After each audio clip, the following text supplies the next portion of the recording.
فتوكل على الله إنك على الحق المبين.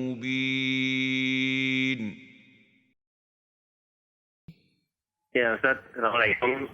Waalaikumsalam warahmatullahi wabarakatuh. Mau bertanya mengenai anak. Jadi setiap malam saat anak sudah tidur, itu kami berdua dengan istri maksudnya, itu sering membicarakan perkembangan anak, kan? Kebaikannya ataupun keburukannya gitu. Apakah hal ini termasuk ghibah gitu Ustaz?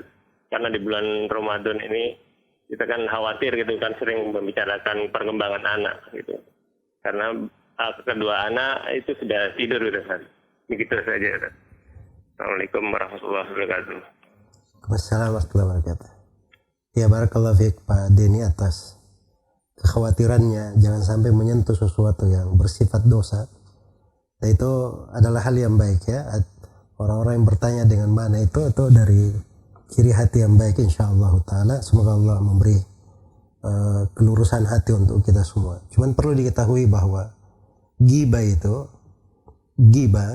itu memang asalnya diharamkan. Hanya saja ghibah dibolehkan pada 6 perkara. Diringkas oleh Imam Nawawi, disebutkan oleh sebagian ulama dalam 2 bait syair. Al-qadahu laysa bi ghibatin fi sittatin mutadallimin wa mu'arrifin wa muhaddiri wa mujahirin fisqan wa mustaftin wa man talabal i'anata fi izalati munkari. Celaan yang bukan ghibah itu ada 6. Ini yang diperkecualikan ya, yang bukan ghibah. Yang pertama, orang yang dizalimi. Jadi ada orang dizalimi, dia bilang si fulan menzalimi saya. Itu bukan ghibah, itu kan menceritakan si fulan berbuat jelek kan. Tapi ketika dia menceritakannya, dia dizalimi, itu bukan ghibah. Ya, dan itu diizinkan bagi orang yang dizalim. Kemudian yang kedua, mu'arif, itu ta'rif.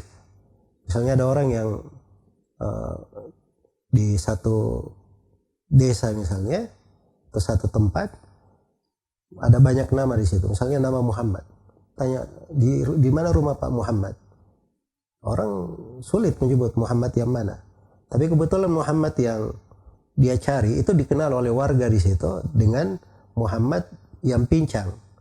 Ya, maka menyebut pincang di situ kan cacat sebenarnya, tapi sudah dikenal. Ya, dikenal, maka itu tidak ada masalah. Sebab dia maksudnya menyebut untuk pengenalan, bukan untuk mencela.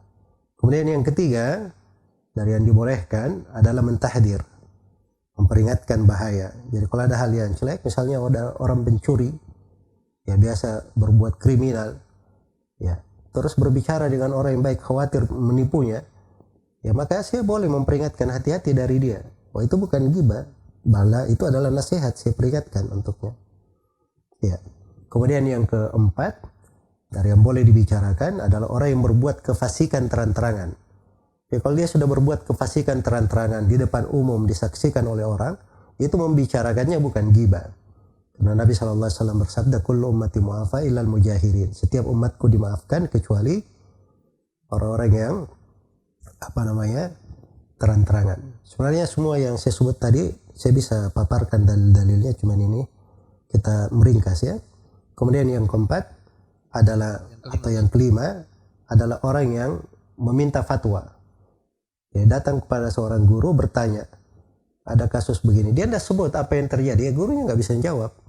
Ya, kalau dia terangkan semua dan di situ misalnya ada hal-hal yang aib dan seterusnya, itu nggak ada masalah. Sebab orang yang dimintai fatwa itu etikanya, dia hanya mendengar jawaban orang, kemudian setelah itu memberi jawaban sesuai dengan masalahnya. Tapi apa yang dia tanyakan dia tidak pikirkan lagi, ya. Dan tidak mungkin dia ceritakan kepada orang lain juga. Itu etikanya. Baik.